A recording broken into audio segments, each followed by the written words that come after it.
اللہ اللہ اللہ اللہ اللہ اللہ اللہ نحمده ونصلي ونسلم على رسوله الكريم اما بعد فاعوذ بالله من الشیطان الرجیم بسم اللہ الرحمن الرحیم رب اشرح لي صدری ویسر لي امری واحلل عقدۃ من لسانی یفقہوا قولی۔ سلسلہ احکام القرآن میں ہم میراث کے ٹاپک پر گفتگو کر رہے تھے اور ہم نے عورتوں کے حصوں کا بیان شروع کیا تھا، جن میں ہم 3 عورتوں کے حصوں کو جان چکے ہیں کہ وہ کتنا کتنا حصہ پاتی ہیں، بیوی، بیٹی اور پوتی۔ ان کے احوال ہم ویڈیو نمبر 2 میں جان چکے ہیں۔ آج کی اس ویڈیو میں ہم جو بقیہ 5 خواتین ہیں ان کے حصوں کو جانیں گے۔ سگی بہن، ماں شریک بہن، باپ شریک بہن، ماں، دادی یا نانی۔ یہ کل 8 قسم کی عورتیں ہیں کہ جن کو وراثت سے حصہ دیا جاتا ہے۔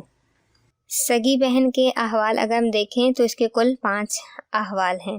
نمبر 1، اگر یہ اکیلی ہوگی تو یہ کل مال کا آدھا حصہ پائے گی، ٹھیک ہے، صرف اکیلی ہوگی تو آدھا حصہ پائے گی۔ اگر ایک سے زیادہ سگی بہنیں ہوں گی تو کل مال کا 2/3 حصہ پائیں گی، یعنی کہ 3 حصے کیے جائیں گے تو 2 حصے ان بہنوں کو جائیں گے۔ پھر نمبر 3 ہے کہ اگر بہن کے ساتھ سگا بھائی بھی ہے، یعنی سگی بہن کے ساتھ سگا بھائی بھی ہے تو یہ پھر اسبہ بن جائیں گے، یعنی کہ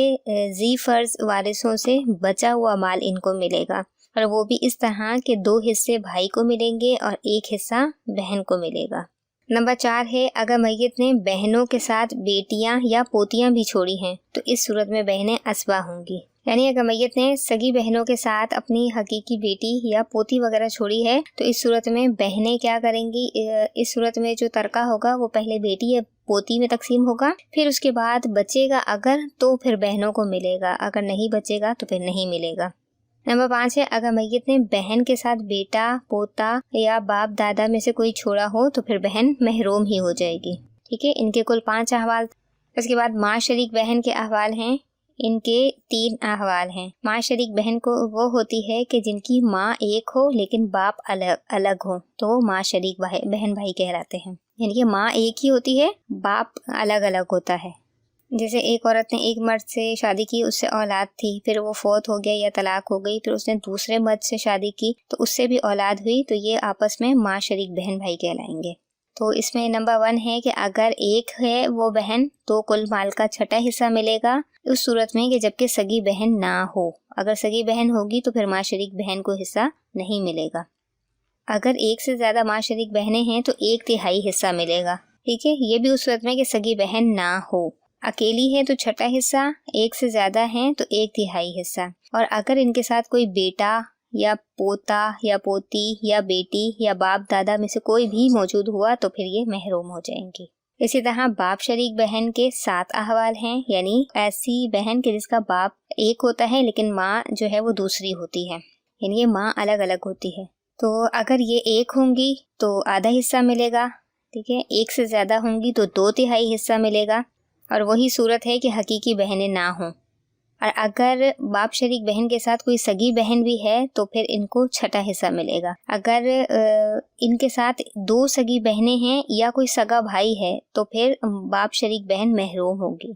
ٹھیک ہے، 2 سگی بہنیں یا کوئی سگا بھائی موجود ہے تو پھر باپ شریک بہن محروم ہو جائے گی، یہاں سگا بھائی ہے، ٹھیک ہے۔ پھر نمبر 5 ہے اگر کوئی باپ شریک بھائی بھی ان کے ساتھ موجود ہے بہن کے ساتھ، یعنی باپ شریک بہن کے ساتھ ان کا اپنا بھائی بھی موجود ہے تو پھر اس صورت میں یہ اسبہ ہو جائیں گی اور ذی فرض سے بچا ہوا مال پائیں گی کہ بھائی کو 2 حصے ملے گا اور بہن کو 1 حصہ ملے گا، پھر چاہے حقیقی بہنیں ہوں یا نہ ہو، یہاں بھائیوں کی وجہ سے ان کو حصہ مل رہا ہے۔ نمبر 6 ہے باپ شریک بہن میت کی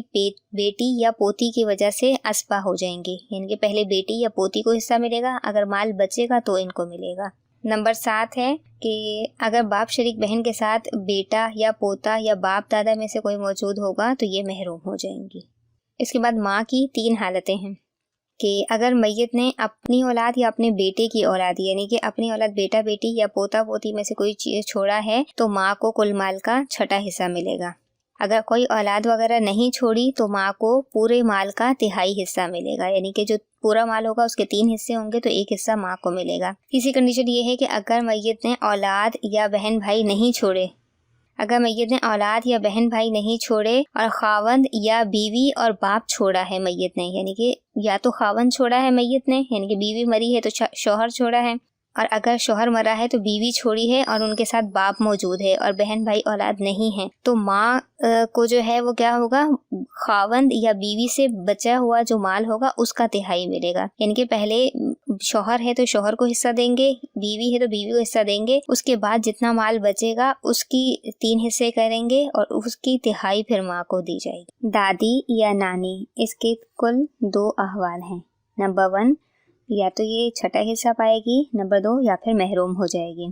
پہلی کنڈیشن، دادی کو کل مال کا چھٹا حصہ ملے گا مگر جبکہ دادی یا نانی صحیحہ ہو،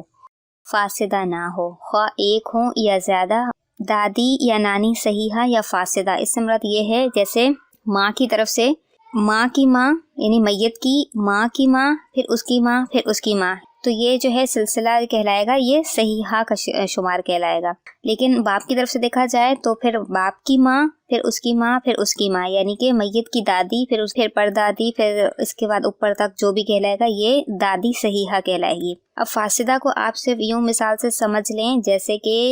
میت کی